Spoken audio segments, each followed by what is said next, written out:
سلامونه درنو دوستانو، امید کوم چې روغ به او په خوشحالۍ سره به مو خپل ژوند چارې مخته بیایي. نن در سره د انګلیسي هغه ضروري او مهم الفاظ شریکومه چې په انګلیسي ژبه کې ډېر زیات مهم دي او تاسو موږ یې له فرقارولو نه پوهېږو چې دا باید په کوم ځای کې مراعات شي او په کوم ځای کې په پام کې ونیول شي.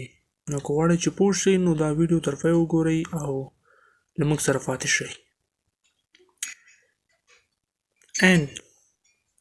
ان د لویو ځایونو لپاره او د ځایونو داخلي برخې د کوټې منځ او یا هم د کور منځونو او داسې نورو لپاره استعمالیږي. ان مثال I am in the bazaar. I am in the bazaar. زه په بازار کې یم. ان at په داخل کې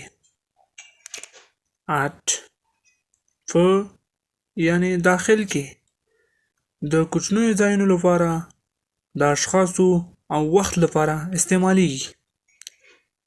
مثال I am here at 9 o'clock. I come here at 9 o'clock. زه به په 9 بجو دلته راځم. بل مثال ته متوجه اوسئ. The teacher is at the office. The teacher is at the office. ښوونکی په دفتر کې ده. ښوونکی په دفتر کې ده. د دواړه د یو معنا ان او at په داخلي برخو کې استعمالیږي. on په سر یعنی په سر د یو شي هغه وخت استعمالیږي چې یو شی د بل شي سره په تماس کې وي او د اشخاصو او زمان لپاره هم استعمالیږي. مثال په مثال سره تاسو ته بالکل واضح کیږي. The book is on the table. The book is on the table. کتابونه د میز په سر دي. کتاب د میز په سر ده. above پورته لوړ پر سر. above مطلب پورته لوړ پر سر. above هغه وخت استعمالیږي چې یو شی بې له تماس څخه معمولاً په عمودي شکل واقع وي. above په یو مثال سره به تاسو ته بالکل واضح کړم. په یو مثال سره تاسو ډیر پوهیږئ. The thick is above our. The thick is above our. اسمان زموږ په سر ده. اسمان زموږ په سر ده. اف ل یعنی ده. اف ل یا ده. اف هغه وخت د شیانو لپاره استعمالیږي. اف ډیر وخت د شیانو لپاره استعمالیږي او په کم ډول د اشخاصو لپاره هم استعمالیږي. اف ډیر وخت د شیانو لپاره استعمالیږي او په کم ډول د اشخاصو لپاره هم استعمالیږي. کابل is the capital of Afghanistan. کابل is the capital of Afghanistan. کابل د افغانستان پایتخت ده. کابل د افغانستان پایتخت ده. to یعنی ته. to مطلب د دې کنورسیشن یعنی لغات د ته. to یا ته. to یوازې د اشخاصو لپاره استعمالیږي او په ډیره محدوده توګه د حرکت لپاره هم استعمالیږي. to یوازې د اشخاصو لپاره استعمالیږي او په ډیر محدوده توګه استعمالیږي. احمد په یو مثال سره به تاسو بالکل پوه شئ. احمد went to هرات. احمد went to هرات. احمد هرات ته لاړ. احمد هرات ته لاړ. دلته د دې استعمال په نظر کې نیول شوی ده. for لپاره. د for مطلب د دې لغات یا words لپاره یعنی لپاره د یو څیز د شیانو اشخاصو او وخت لپاره استعمالیږي او په پراخه توګه ترنه ګټه اخیستل کیږي. په ډیره پراخه نه په هر ځای کې د استعمالولی شو. خو د شیانو اشخاصو او وخت لپاره استعمالیږي په ډیره پراخه توګه ترې نه ګټه اخیستل کیږي مثال The play football is useful for healthy The play football is useful for health د فوټبال لوبه د روغتیا لپاره ګټوره ده د فوټبال لوبه د روغتیا لپاره ګټوره ده بل مثال I study for 3 hours every day I study for 3 hours every day زه هره ورځ د 3 ساعتونو لپاره مطالعه کوم زه هره ورځ د 3 ساعتونو لپاره مطالعه کوم why د by مطلب د دې words په یعنی په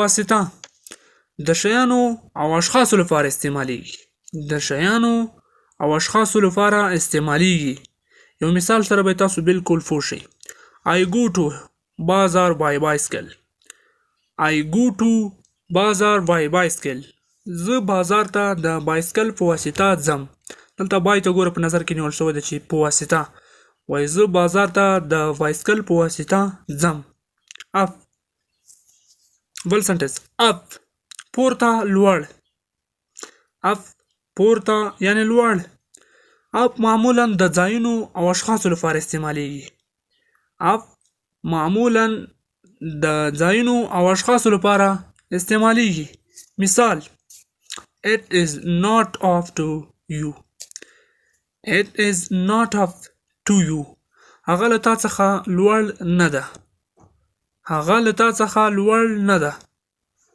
بل سنټنس اف لرې له جلا خاموشه د اف د لرې جلا او خاموشه معنا ورکوي اف په زیاته توګه د ځایونو لپاره او هم د شیانو لپاره استعمالیږي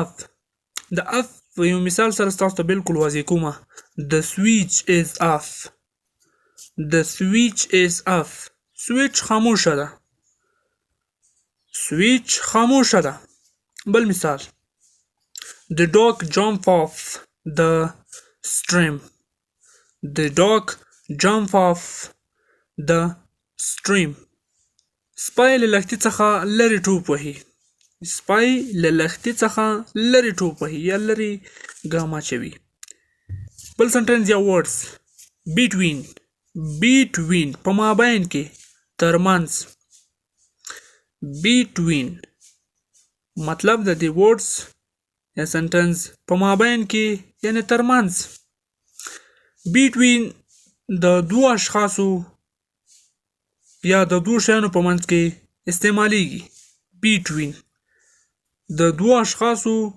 یا دوه شیانو په منځ کې استعمالیږي مثال ورداګ is located between کابل and غزنی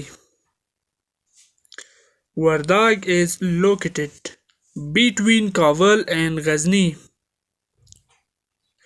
ورداګ is located between Kabul and Ghazni ورداګ د کابل او غزنی ترمنځ موقعیت لري ورداګ د کابل او غزنی ترمنځ موقعیت لري دلته between د دوه شیانو په منځ کې اشاره کړې ده among بل words یا لغات ته ځو among په مابین کې دا هم په مابین کې او ترمنځ معنا ورکوي among د دوه څخه زیاتو اشخاصو یا شیانو په منځ کې استعمالیږي between د دوه شیانو د دوه اشخاصو یا دوه شیانو په منځ کې استعمالیده among د دوه څخه زیاتو اشخاصو یا شیانو په منځ کې استعمالیږي between د دوه اشخاصو یا شیانو په منځ کې استعمالیده among له دوه څخه د زیاتو شیانو اشخاصو په منځ کې استعمالیږي مثال among یو مثال سره تاسو وایم افغانستان is located among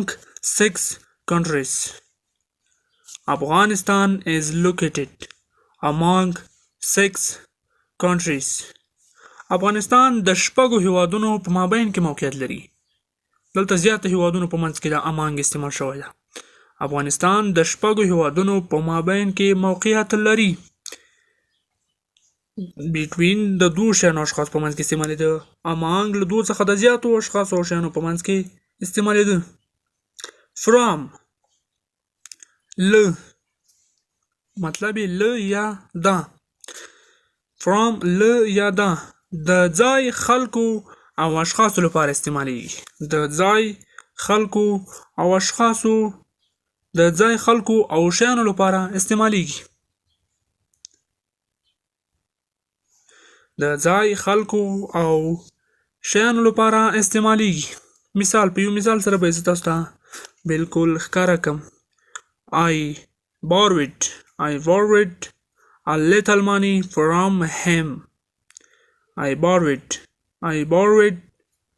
a little money from him. ما له هغه څخه یو اندازه پیسې قرض کړې. له یعنی from له هغه څخه یو اندازه پیسې قرض کړې. بل مثال جان آغا is from اروزګان. جانان آغا is from اروزګان. جانان آغا د اروزګان ده. جانان آغا د اروزګان ده. دغه د انګلیسي مهم او ډیر ضروری معلوماتو چې موږ تر تاسو ورسول. دغه وکاروئ او خپل انګلیسي وهاین هلته بوځئ. ځکه دا شیان چې مراعات سي انګلیسي په خپله یو قوي حالت ته ځي. دغه ټکي په نظر کې ونیسئ او په سمو ځایونو کې استعمال کړئ تر څو تاسو په انګلیسي ډیر پوه شئ. نو دغه وکاروئ او خپل انګلیسي مخکې بوځئ. له همداسې نورو ښایسته ویډیوګانو او معلوماتو لپاره له موږ سره اوسئ. موږ درته داسې ښایسته او اړین معلومات تر تاسو رسوو. تر بیا ښې چارې.